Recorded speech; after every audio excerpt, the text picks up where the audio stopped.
നമ്മുടെ പാപത്തിന് പരിഹാരമായിട്ട് കർത്താവ് ഈ ഭൂമിയിൽ താഴലോകത്തേക്ക് വന്നു.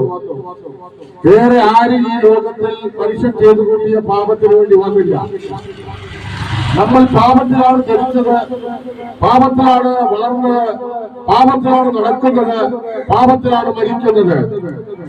അത് മനസ്സിലാക്കിയ കർത്താവ് പഴയ നിയമത്തിൽ പാപം ചെയ്യുന്ന ഒരു വ്യക്തി അവന്റെ പാപത്തിന് പരിഹാരമായി യെരൂശലേം ദേവാലയത്തിൽ ചെന്ന് പുരോഹിതന്റെ കൽപ്പന പ്രകാരം പാപത്തിന്റെ മോചനത്തിന് വേണ്ടി കുറുമ്പ്രാവോ ആടോ പശുവോ കാളയോ യാഗമർപ്പിക്കണം.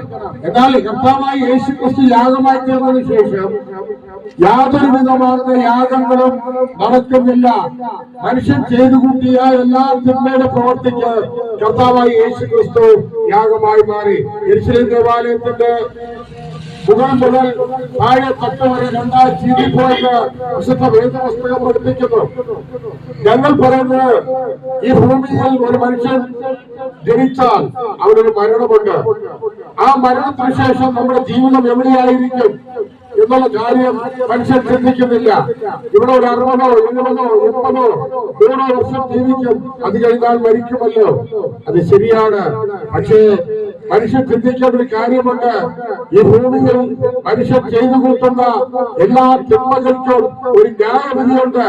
ആ ന്യായവിധി ആരിലൂടെ ചോദിച്ചാൽ നമുക്ക് വേണ്ടി മരിച്ച, അടക്കപ്പെട്ട് ഉയർത്തെഴുന്നേറ്റ കർത്താവായ യേശുക്രിസ്തുവിലൂടെയാണ് ആ ന്യായവിധി നൽകിയിരിക്കുന്നത്.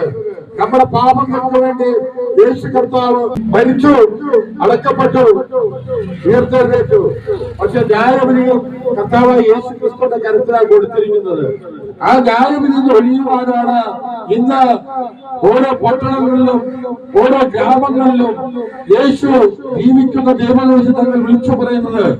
യേശുവിന്റെ ആ ന്യായവിധിയിൽ നിന്ന് ഒഴിഞ്ഞു മാറാൻ ഒരു മനുഷ്യനും കഴിയത്തില്ല. ഈ ഭൂമിയിൽ അമ്മയുടെ ഗർഭപാത്രത്തിന് മനുഷ്യനായി ജനിച്ച ഏതു മനുഷ്യനും പാപിയാണ്. ആ പാപത്തിന് പരിഹാരമായിട്ടാണ് കർത്താവ് 2024 വർഷങ്ങൾക്ക് മുമ്പ് കാൽവരി ക്രൂശിൽ 2 കള്ളന്മാരുടെ നടുവിൽ 3 ആളുകളിൽ ക്രൂശിക്കപ്പെട്ടത്. അതിന് പാപമോചനത്തിന് വേണ്ടി താൻ പാപിയാണെന്ന് തന്റെ ഹൃദയത്തിൽ വിശ്വസിക്കുകയും വാദം ഏറ്റുപറയുകയും ചെയ്യുന്നവൻ രക്ഷിക്കപ്പെടും, അല്ലാത്തവൻ ശിക്ഷാവിധിക്കപ്പെടും. ആ ശിക്ഷയെ വിടുവിക്കുവാൻ കർത്താവായ യേശുക്രിസ്തുവിന് മാത്രമേ കഴിയുള്ളൂ. അവൻ സകല ജനത്തിന്റെ ദൈവമാണ്.